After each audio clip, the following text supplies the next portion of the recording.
morning, good afternoon, and good evening. Welcome to Chapter 7.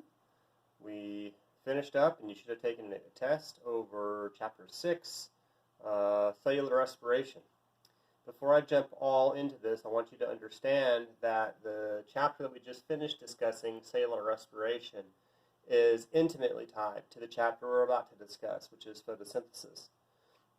Remember that cellular respiration is how I take a molecule of sugar, I cut it up, and get all of the energy out of it. All right, and that takes place in 3 steps. I take my molecule of sugar and I cut it into 2 3-carbon chains. I then take those 3 carbon chains and send them through a cycle to release the carbons as carbon dioxide and to get energy out. I then take that energy out in the form of NADH and ATP, and I take that, the NADHs, into an electron transport chain, where I get even more energy out of those NADHs and make even more ATPs. So, cut up a sugar into 2 3-carbon things, run it through a cycle to get the carbon dioxide and energy out, take that energy and convert it into ATP using electron transport chain. That's cellular respiration. Photosynthesis starts with, I take energy in an electron transport chain and I make ATP and something like NADH. And then I take that energy and I put it into a cycle where I take carbon dioxide out of the air and turn it into 3-carbon molecules. And then I take 2 of those 3-carbon molecules and I jam them together to make sugar. So cellular respiration and photosynthesis are almost exact chemical opposites of each other. The one is releasing energy and carbon dioxide. The other is consuming energy and carbon dioxide. Cellular respiration and photosynthesis, they are nearly identical. Photosynthesis, the word itself, is 2 pieces. Photo means light. Synthesis means to create. Let's rearrange that a little bit and say that we use the energy in light to create food. So these 2 separate halves, harvesting energy from light, creating food, photosynthesis. We're going to talk about these 2 stages of photosynthesis. The first step is harvesting energy from light, and the second step is using that energy to make sugar. There are a variety of living things on the planet based on how they get their energy and how they get their carbon. I'm going to jump ahead and explain what you are, because that's what makes the most sense to you. You are a chemoheterotroph. Chemo means you get your carbon from chemical sources, not from the air. Hetero means different.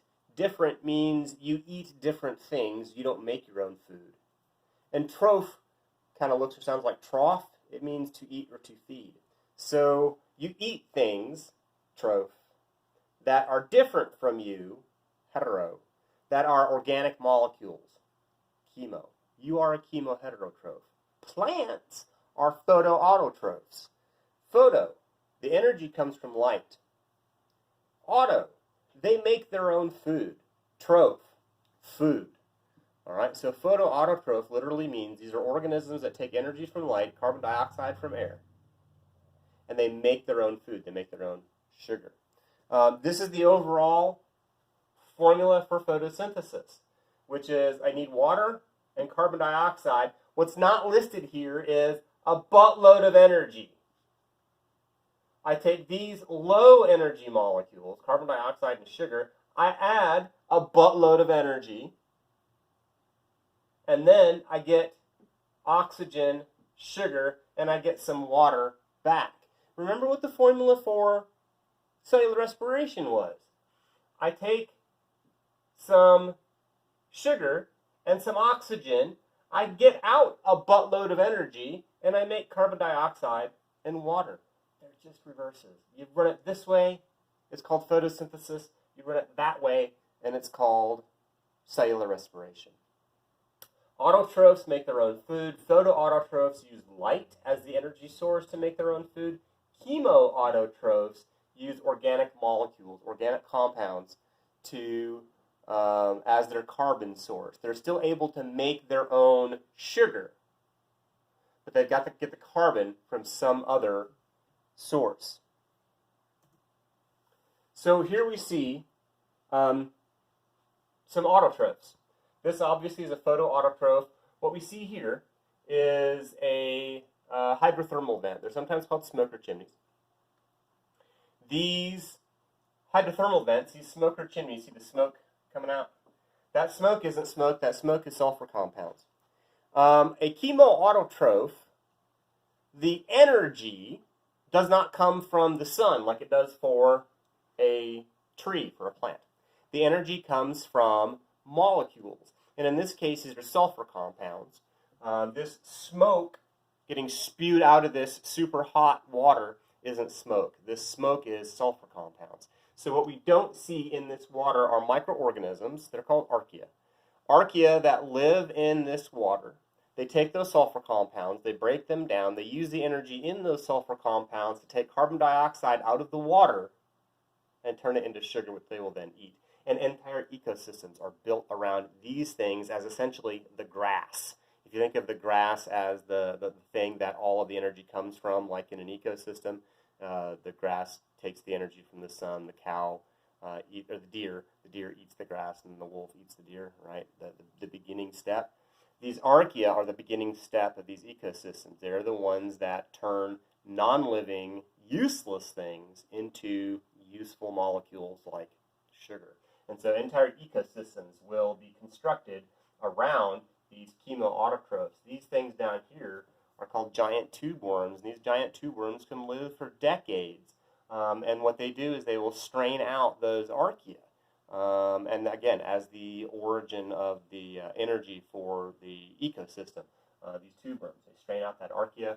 The archaea get the energy from the sulfur compounds, but they make the sugar, and then the tube worms eat the archaea.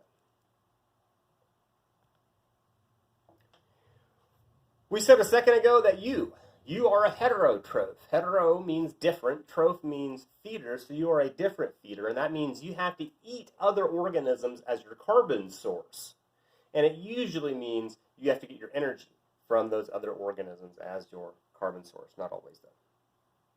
Here we see a heterotroph. We're obviously looking at an alligator, and look really close at that picture. What is actually in that alligator's mouth? It's the arm of another alligator. Heterotroph. This organism got all of the energy that it used to build its body from eating other organisms. You are a heterotroph, but there are two kinds of heterotrophs. The molecule that allows plants, that allows photoautotrophs to do their job is chlorophyll. Chlorophyll is located in the chloroplasts. Remember when we talked about organelles, we talked about the chloroplast. We said that the chloroplast has a couple membranes. The inner membrane is highly folded. That highly folded inner membrane is impregnated with this molecule that we call chlorophyll. It is the chlorophyll that does the absorbing of the energy from light. And that's what chlorophyll's job is. In the notes, anywhere that you see peace in, it stands for photosynthesis. Remember, as a student, your job is to take notes, make your job easier by making abbreviations. That you, if you find yourself writing the same word over and over again in a particular lecture or a particular class, make an abbreviation that's easy for you to remember. Though, make a note in your notes what that abbreviation means, because you're going to forget. I mean, you write it down today, it's like, yeah, PSEN totally means photosynthesis. And then you get to your notes like 2 weeks later when it's time for the test, and it's like, what was this supposed to be? I don't remember what this is. Oh, man. Make a note in your notes what your abbreviations mean. Trust me. Chlorophyll is the main pigment for photosynthesis. It's housed in the chloroplasts. The cells that have the chlorophyll in them is found in a section of the leaves called the mesophyll. Let's look at a picture so I can explain what I mean by this.